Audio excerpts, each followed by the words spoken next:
So now we are moving on to, we have a general reflection on the abuse of women within society and the church. And we have, I'm delighted, we have two keynote speakers. First of all, I would like to welcome Raffaella Ferrero Camoletto, who is Associate Professor of Sociology of Cultural Processes at the Department of Culture, Politics and Society at the University of Turin. And I didn't manage to do that in one breath, I'm sorry. In recent years, she's conducted a research project on ageless sexuality, intersecting positive and acting aging and the medicalisation of sexuality and the experience of female sexuality in the menopause. Okay.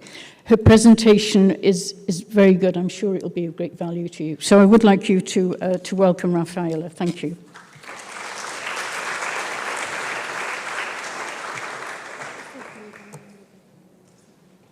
Okay. So thank you, everybody, for being here.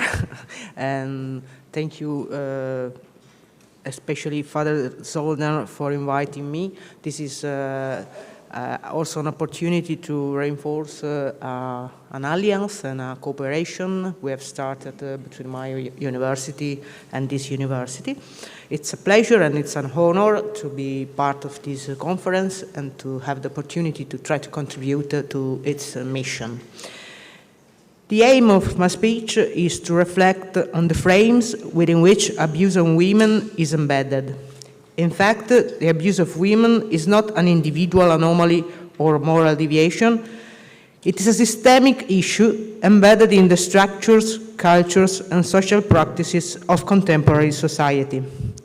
It spans from the intimate to the institutional, from economic precarity to symbolic violence, and from legislative silence to cultural normalization.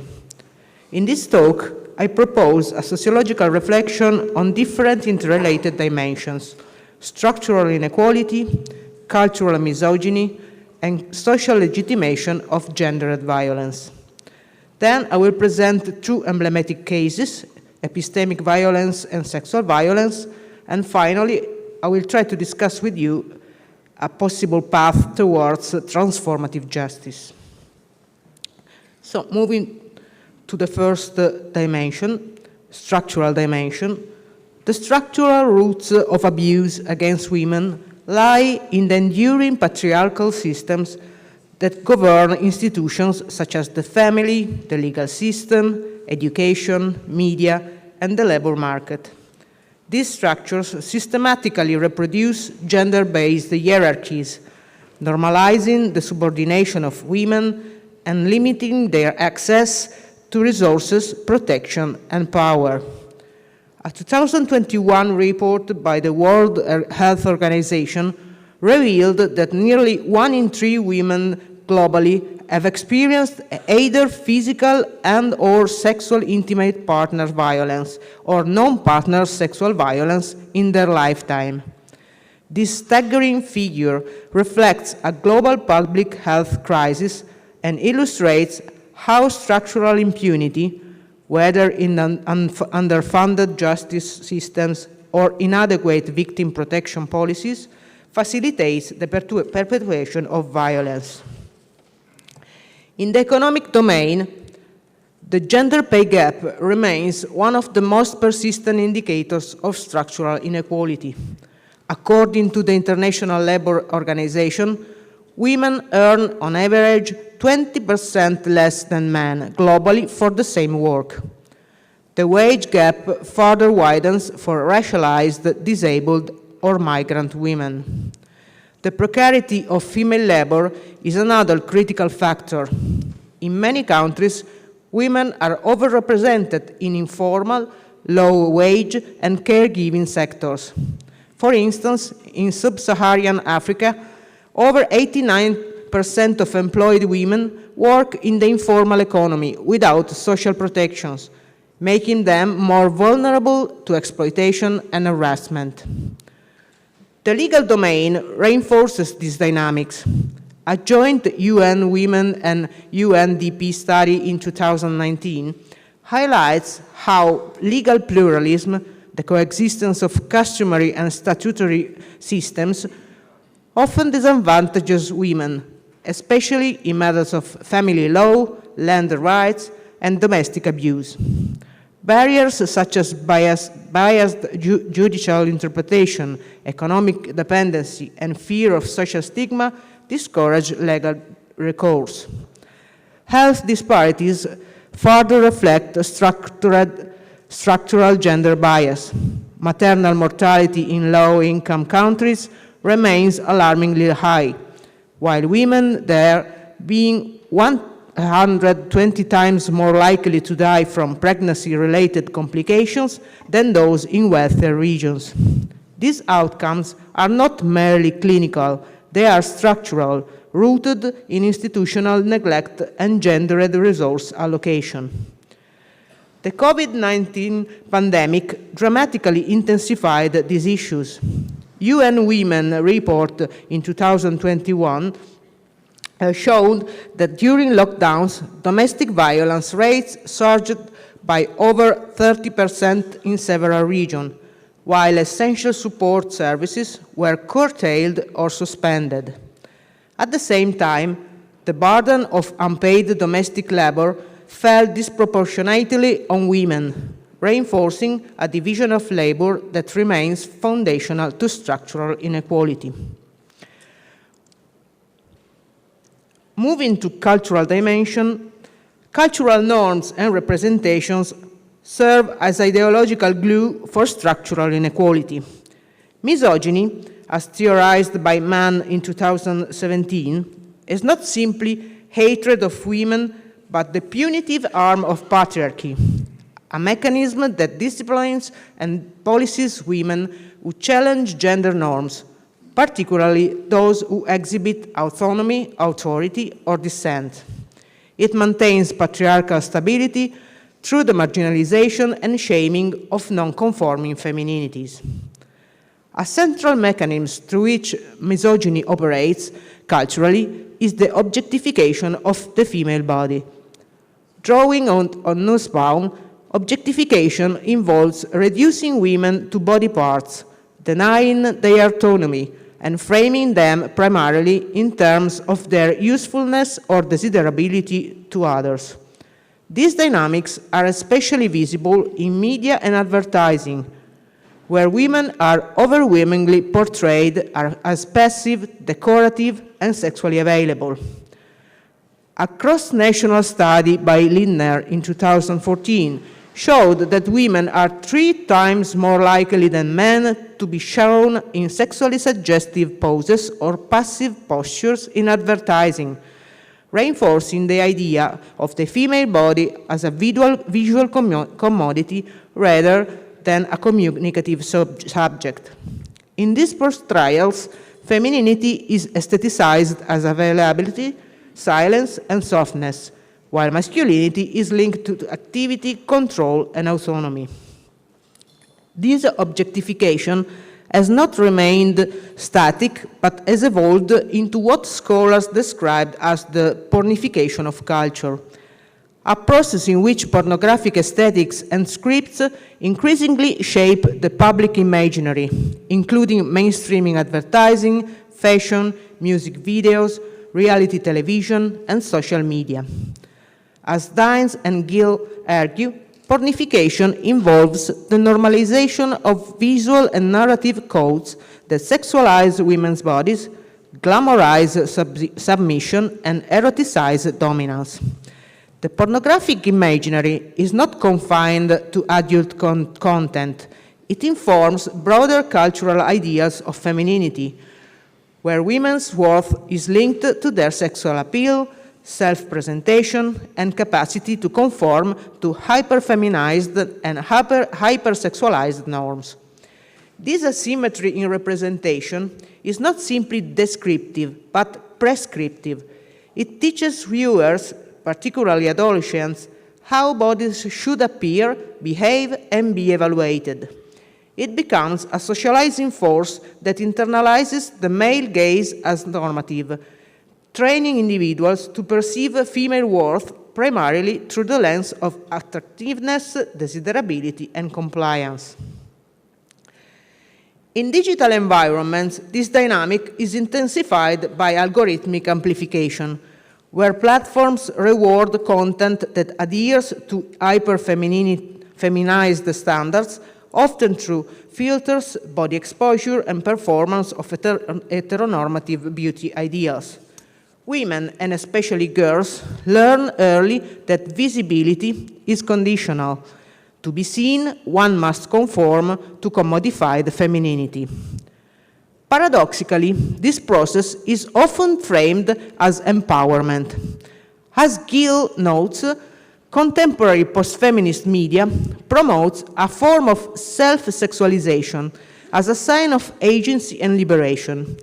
However, feminist critiques reveal how such discourses often repackage coercive norms in the language of personal choice, shifting responsibility for oppression onto the individual and obscuring the structural dimensions of gender objectification. The effects of this cultural landscape are profound. Exposure to pornified media has been linked to increased body surveillance, self-objectification, and the normalization of aggressive and non-consensual sexual behavior. It also marginalizes alternative representations of femininity, those associated with aging, resistance, anger, disability, or intellectual authority, reinforcing a narrow, commodified script of what it means to be a woman. Moving to the social dimensions, at the social level, rape culture refers to a social environment in which sexual violence is trivialized, normalized, or excused. It is upheld by victim blaming, slut shaming, and the systematic erosion of women's credibility.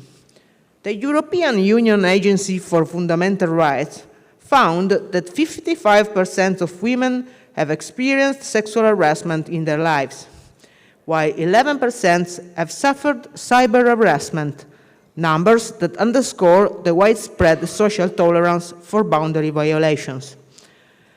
Male chauvinism, the ideological belief in male superiority, is a social norm embedded in interpersonal relations, institutions, and family structures.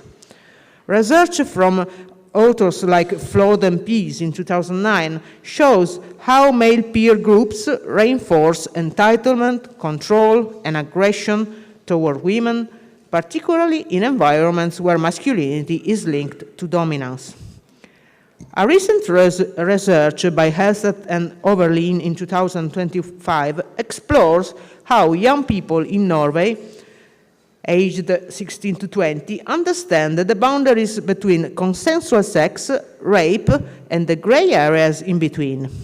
Based on 12 focus group interviews with 63 adolescents from diverse backgrounds by gender, ethnicity, class, and geography, the study analyzes their responses to a short film depicting a problematic sexual encounter between a young man and a woman. Despite their differences, most participants framed the incident not as assault, but as a miscommunication, a failure to express or interpret consent clearly. The authors investigate this widespread interpretation and show how it reflects and reproduces different heterosexual gender norms. Most participants believed verbal communication, explicit no or stop, was necessary for a valid refusal, even though many acknowledged that indirect expressions are more common. The focus on miscommunication allowed young people to express empathy for the woman without fully blaming the man, thus avoiding taking a clear moral stance.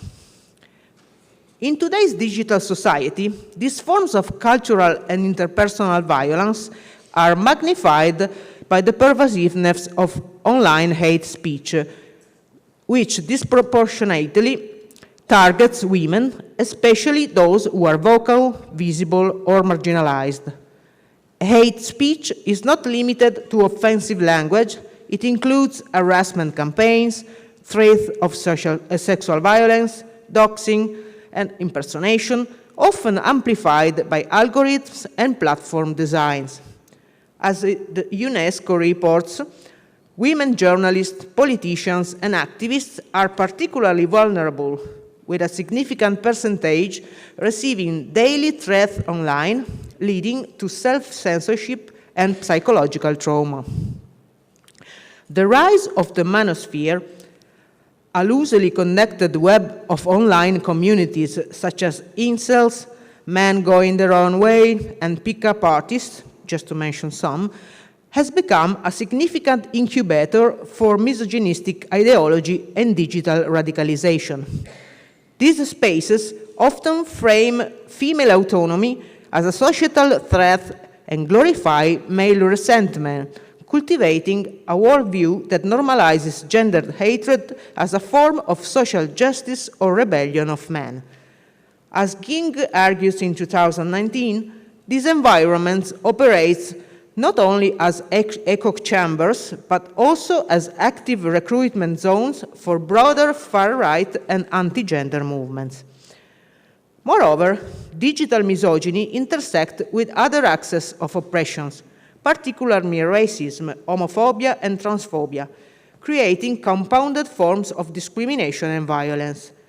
The invisibility or minimization of this issue in regulatory frameworks and educational systems enables its persistence, while platforms' accountability remains limited. Then I want to give you two case studies, two examples. The first is epistemic violence. Medical institutions, though historically framed as neutral and scientific, have long served as sites where gender-based violence and epistemic injustice occur under the guise of clinical care. Medical violence refers to the systematic ways in which patients, especially women, trans people, and racialized individuals, are disbelieved, silenced, or harmed in medical setting. This includes unnecessary procedures, neglect, diagnostic dismissal, and the pathologization of normal physiological experiences. A particularly insidious form of this violence is medical gaslighting, where a patient's symptoms are minimized, psychologized, or outright denied by healthcare providers. Research has consistently shown that women are significantly more likely than men to have their pain underestimated and less likely to receive adequate analgesic treatment. This dismissal intensifies for women of color, disabled women, and LGBTQI+ individuals, whose credibility is further undermined by intersecting structural biases. Numerous empirical studies highlight how this manifests in clinical encounters. In a 2021 investigation by the New York Times, dozens of women reported being misdiagnosed or ignored by physicians during the early stages of endometriosis, with diagnosis delayed by an average of 7 to 10 years. Similar patterns have been documented in women with chronic fatigue syndrome, long framed as psychological rather than physiological, especially in female patients. A recent study on vulvodynia carried out by the medical anthropologist Federica Manfredi analyzes how this pathology, defined as a chronic vulvar pain condition without an identifiable organic cause, has been historically and institutionally neglected.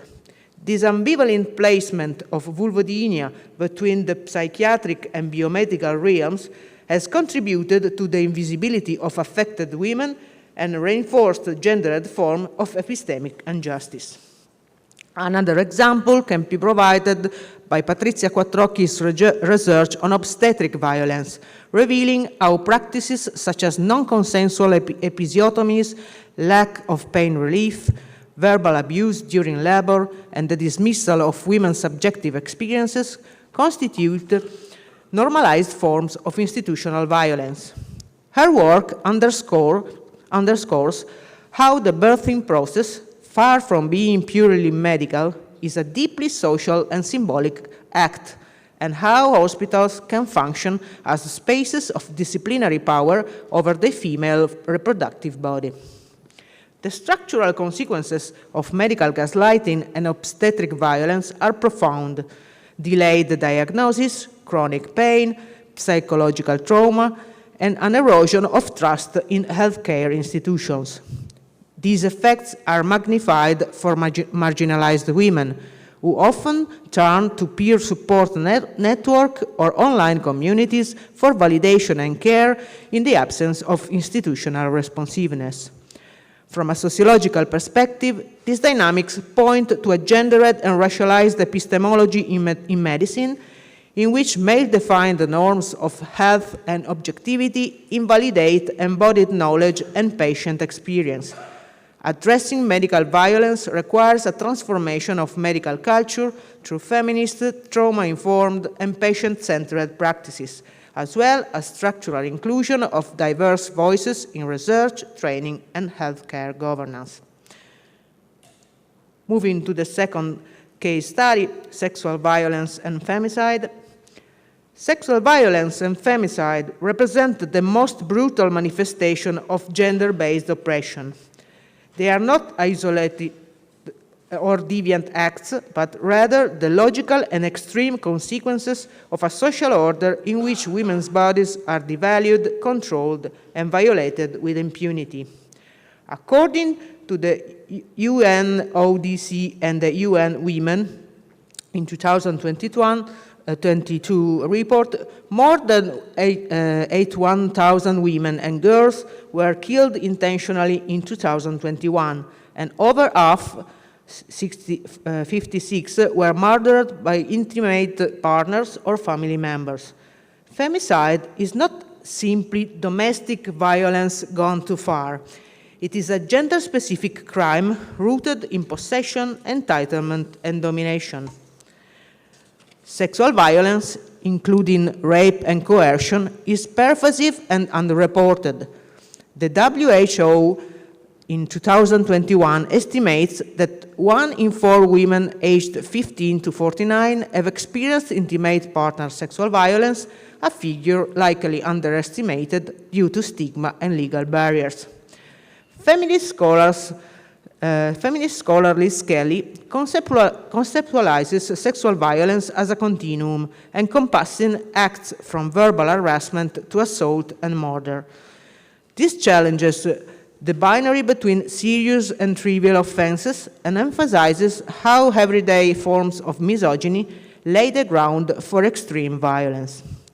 One stark example of institutional complicity in femicide is the ongoing crisis in Ciudad Juárez, Mexico. Since the early 90s, hundreds of women, primarily young and working class, have been abducted, raped, and murdered. Despite the scale of the violence, the response from the local authorities has been characterized by negligence, corruption, and victim blaming.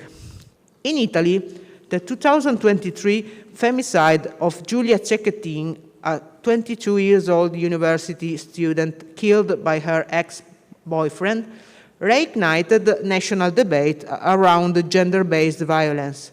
The case drew intense media attention and public mourning, not only because of its brutality, but also because it followed a familiar pattern. Previous signs of control, stalking, and psychological abuse that were minimized or ignored. The killing prompted large-scale mobilizations across Italian cities and renewed scrutiny of how institutions respond to early warning signs. Feminist groups such as Non Una di Meno pointed out that Giulia's death was not an isolated tragedy, but the tip of a structural iceberg in which femicide is normalized by a culture of machismo and institutional inertia. According to the Demographic Institute, National Institute, Italian, over 100 women are killed every year in Italy by partner or ex-partner, and many more live under the constant threat of intimate partner violence, often without adequate legal or social protection. Media and judicial systems often reinforce this continuum. Rape conviction rates remain below 10% in many countries, and femicide is frequently depoliticized by framing it as a private or emotional matter rather than as part of systemic gender violence. In many jurisdictions, women face re-traumatization in court, where their credibility is often scrutinized more than that of the accused. Feminicide, as theorized by Diana Russell, Marcella Lagarde, and Julia Monares-Ferragoso, includes not only the act of killing, but also the institutional complicity and impunity that surround it.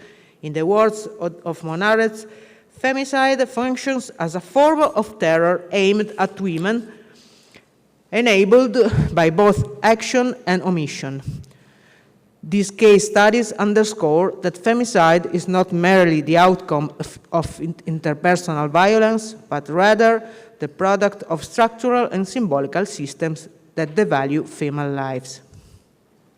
Coming to conclusions, to address the abuse of women is to confront a nexus of structural injustice, cultural normalization, and social tolerance. Solutions cannot be reduced to punitive responses or awareness campaigns alone. What is needed is transformative justice, a rethinking of how institutions are built, how relationships are formed, and how power is distributed. As Bell Hooks powerfully stated in Feminism is for Everybody, feminism can be understood not as a war between sexes, but as a collective ethic of justice, freedom, and mutual care. Hooks warns against internalized patriarchy and invites us to deconstruct domination wherever it resides, whether in law, language, or interpersonal expectations. Transformative justice requires policy, education, and cultural change, but it also demands courageous conversations about masculinity, about power, about silence. It calls on every part of society, families, religious institutions, school, governments, and media to unlearn violence and reconstruct new ways of seeing and relating. And I think that these following days will be a perfect place to work on this mission. Thank you for your attention.